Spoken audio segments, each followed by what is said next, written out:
Derrick Todd Lee. Imagine living in a quiet neighborhood. Everything in your life feels normal. You go to work in the morning, come back in the afternoon, watch some TV, and sleep peacefully. But then, in one moment, everything suddenly changes. News breaks about a young woman who was murdered. A week later, another girl goes missing, and no one knows who's behind these crimes. This was life for people in Baton Rouge, Louisiana, in the early 2000s. A serial killer was among them, stalking young women, watching them for days or even weeks. He learned their routines, when they left, where they went, and when they came back. Then, he attacked without mercy. At first, the police were completely lost. All the victims were women. Each crime was slightly different, but the overall pattern was the same. No fingerprints, no witnesses, no clear evidence. People became terrified, especially women. Many were afraid to even leave their homes. One of the victims was a young woman named Charlotte. She was around 22 years old, recently graduated from college, excited to start her life. She lived alone and had a very normal routine, but the killer had been watching her. One ordinary day,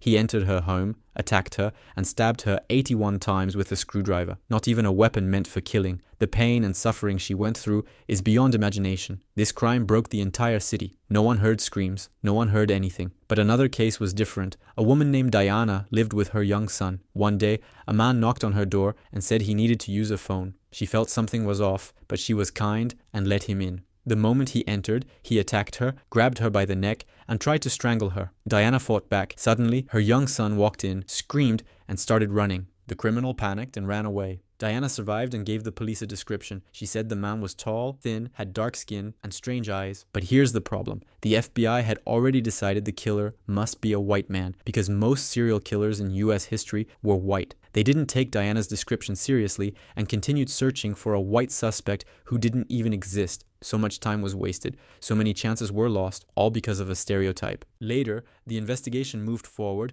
and DNA samples were taken from the crime scenes. After some time, the results came back. The results showed the killer was actually an African-American man. The DNA matched a known criminal named Derrick Todd Lee. Derrick had a long history of violence and assaults. He had been in and out of prison many times. People had always talked about him, but no one connected him to the murders because police were looking in the wrong direction. Once he became a suspect, several murders were linked to him, at least 5 or 6 confirmed. Some believe he may have committed over 20 crimes, but there wasn't enough evidence. When he realized he was exposed, Derrick fled Louisiana and went to Atlanta. Police tracked him down and arrested him. He was put on trial and sentenced to death. In 2016, he died of heart problems before the execution could be carried out. Lake Bodom. Imagine 4 teenagers in the middle of summer, bags packed, excited for a camping trip by a quiet lake far away from the city. The lake was called Lake Bodom, located in southern Finland. There were 2 boys and their girlfriends between the ages of 15 and 18. They arrived, set up their tent, and started their day. Fishing, swimming, laughing. The day passed lightly, and the night seemed normal. Or at least that's what we know, because what happened next has never been fully explained. The next morning, people walking around the lake noticed something strange. The tent was collapsed in a worrying way. When they got closer, they saw one of the most horrifying scenes imaginable. 3 bodies were found inside the tent, brutally attacked. The area was covered in blood. The only one still alive was Niels, but he had extremely serious injuries. Whoever attacked them intended to kill everyone without exception. What shocked everyone was that the killer never entered the tent at first. He cut the fabric from the outside and stabbed them through it, then entered the tent and finished the attack.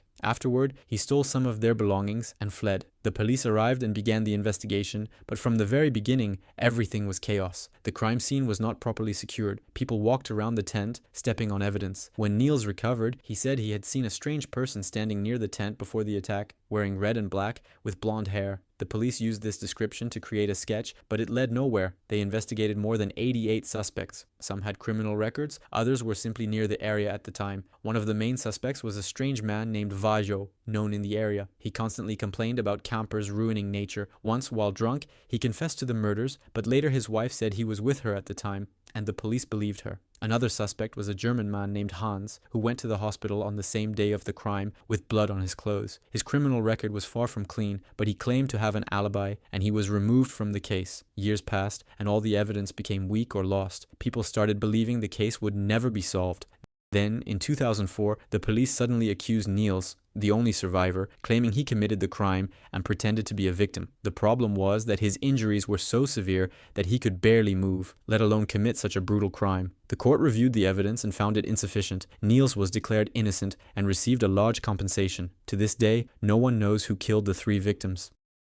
Joanna Lopez. Imagine waking up in the middle of the night to the sound of the TV while sleeping in your living room. The screen is bright, the American national anthem is playing, the flag is waving, everything feels normal. At that time, TV channels used to stop broadcasting at midnight. In 1989, in Chicago, on a channel called WMAQ, something happened that has never been explained. After the national anthem ended, the screen did not go black like usual. Instead, a girl's face appeared on the screen, a distorted, unsettling image. Under it was written, Joanna Lopez. No location, no date of disappearance, no sound, just her name, a Chicago police phone number, and a terrifying image staring at viewers. The image stayed on the screen all night until morning. People started talking. Some said it was an announcement about a missing girl. Others thought it was a technical error. But in 1991, the same channel aired the image again. This time, Joanna was wearing sunglasses. The broadcast lasted only 10 seconds. Then the channel went off air. From that moment, the mystery deepened. Many people searched missing persons records, newspapers, and old files. There was nothing. No official report. No second photo, nothing. It was like Joanna Lopez never existed. When people called the station asking who Joanna was and why her image was shown, the channel said the image was sent by an unknown person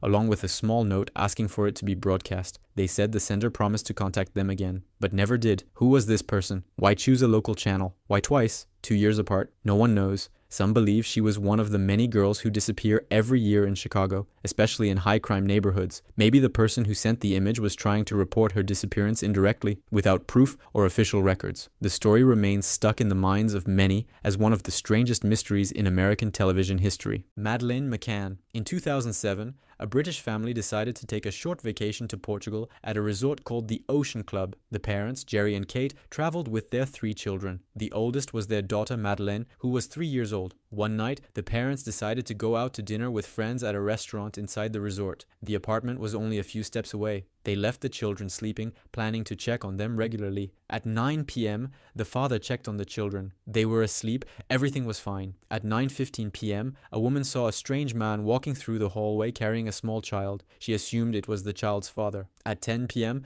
the mother returned and opened the door. Madeleine's bed was empty. Panic exploded. The mother screamed, people gathered, and police arrived. Within hours, the entire resort was under investigation, but the child had vanished without a trace. From the start, the investigation had problems. The area was not properly secured, and people were constantly entering and leaving the apartment. Over time, the police began suspecting the parents themselves, suggesting one of them caused the child's death and hid the body. Forensic teams could not prove anything. No blood, no physical evidence, nothing linking them to the crime, especially since witnesses reported seeing a strange man walking around the apartments, asking odd questions about an orphanage and children whose parents had died. Police created a suspect sketch based on witness descriptions and labeled him the main suspect. Years passed, people shared the images. Some said they had seen him, others said they hadn't. In 2013, British police reopened the case and found many leads that Portuguese police had ignored, including information about suspects who were never investigated. The major turning point came in 2020 when new information surfaced about a German man named Christian Bruckner, a known criminal with a long history of sexual assaults. He lived in a suspicious van and was near the resort at the time of Madeleine's disappearance. What raised suspicion further was that one of his friends said Christian indirectly confessed to the crime while they were watching news coverage about Madeleine together. Christian reportedly said, "I know what happened to her." Police searched his property and found photos and videos. However, to this day, no direct evidence has been found linking him to the crime.